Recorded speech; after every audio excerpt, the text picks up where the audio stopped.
I'm going to do a talk about really the difference between nonprofits and a new social venture model that I'm pioneering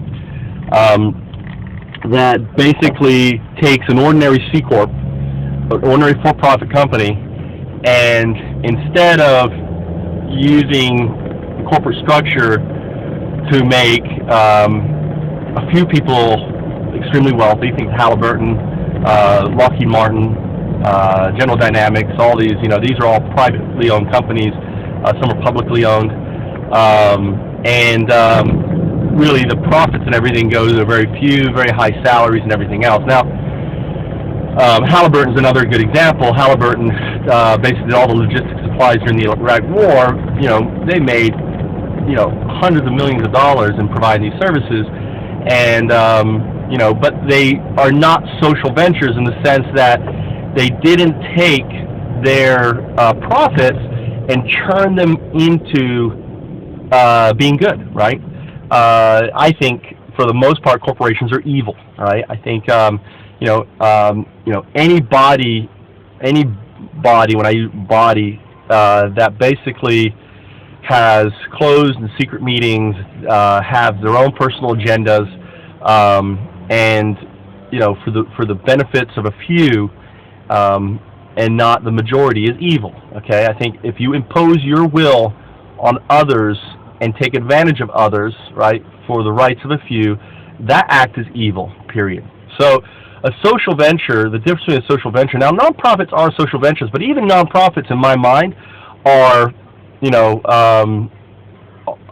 have their problems, and I could talk about that a little bit because I have a master's in nonprofit administration and management, and I've worked with nonprofits. I've seen the abuse. I've seen the scale, and I know that as nonprofits get bigger, the abuse gets bigger, right? And and even NGOs, we all know the problems with things like the World Bank and IMF and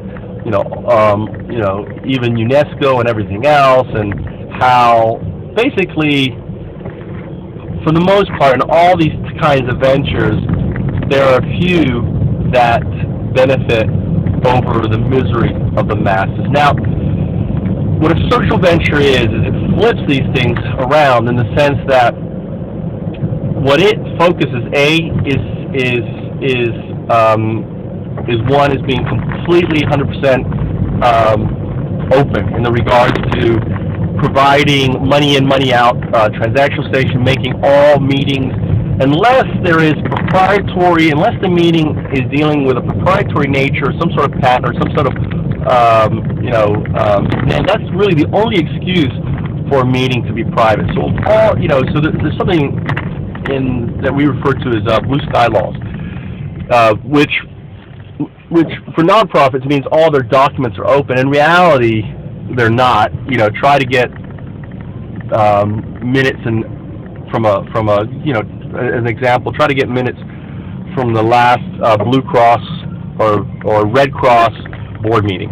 Try to get those minutes. Now, technically they're open. They should provide them, but in reality, they're not going to. All right, that's the reality of the beast, because they talk about things in their meeting that they don't want to be public. So in a social venture, though, we have to bite the bullet and understand in going into this venture that everything we do is going to be scrutinized by the public. Everything we do is going to be accessible by, when I say by the public, I should be, let's skip, by our investors. So if you make a nominal contribution to Help Japan Co., when we launch, okay, we are going to make our money in, money out. Now, completely open, and we're going to do it initially via Google Docs. So you'll be able to basically go to our Google Docs as someone who has invested. You will be given access to, which means you have access to a link and also a password to our proceedings. We want to encourage folks to participate and to be part of the process, to be part of, advisors to our steering committee.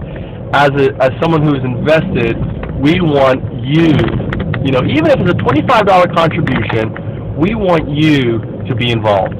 So, however, the people with votes are those that really commit, who, they're skinny off their back, so to speak. They're the ones who make an investment of 5,000 plus, or pledge of 10,000, or pledge of 5,000, 10,000, individual 5,000, corporation, corporate 10,000.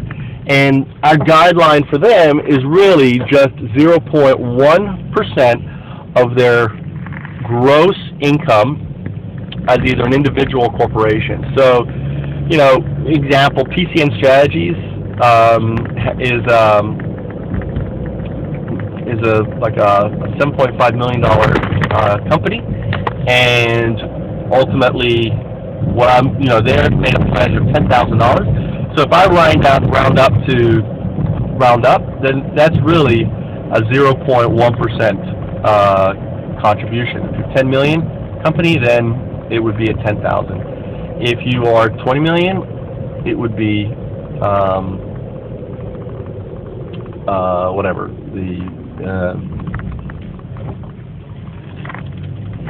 sorry, I'm driving here too.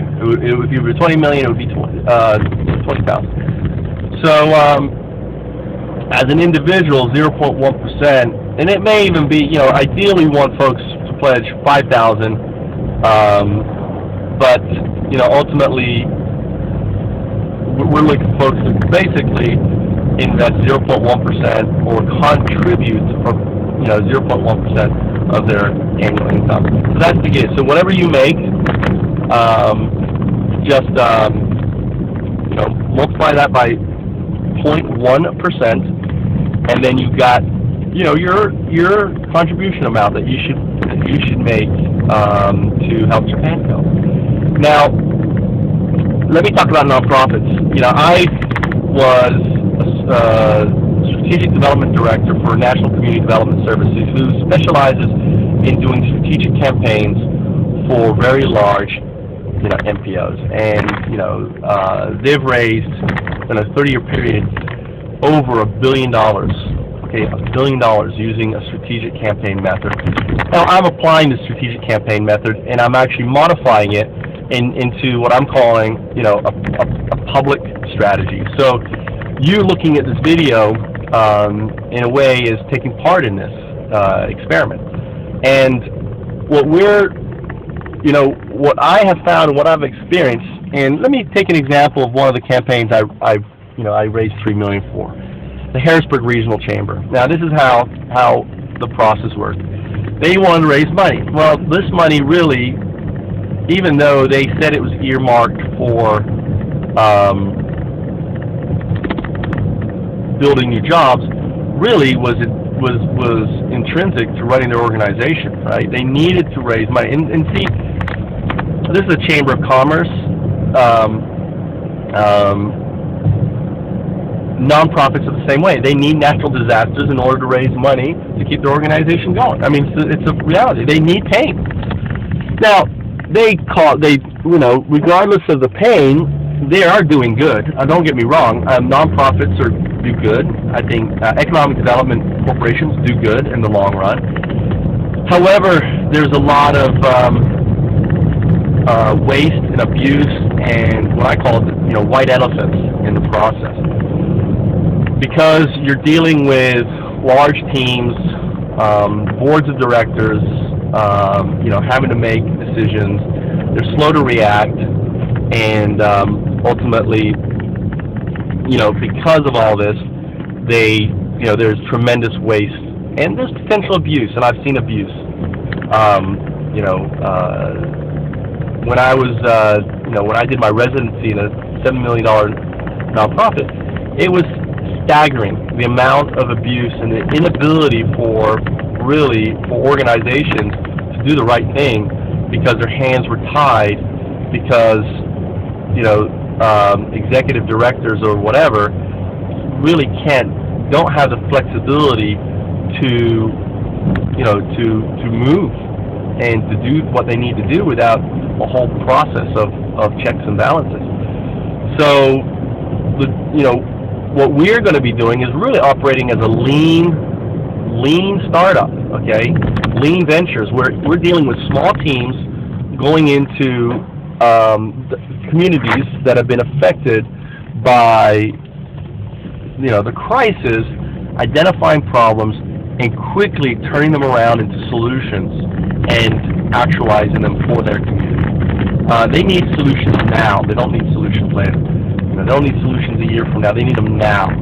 And we can basically ask the questions: what it is that you need, and then use our VC integrators as a means to bring those solutions in a very, very quick turnaround to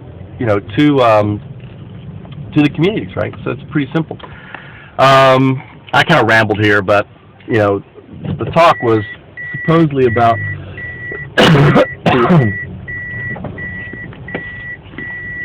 the difference between nonprofits and I don't know if I succeeded in doing the talk, but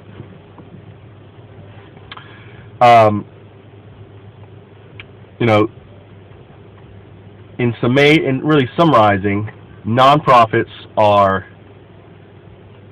white elephants, social ventures, which initially we run as for-profit initiatives, and hopefully, as we take our for-profit initiative first, and the reason why we want to be for-profit is in order for us to scale up quickly, we do need investors. Now, we want investors to get their money back, right? And we want them to, but however, we were going to put a 5-year time frame, and we'll also put restrictions on how much of the money can be taken out of the corporation.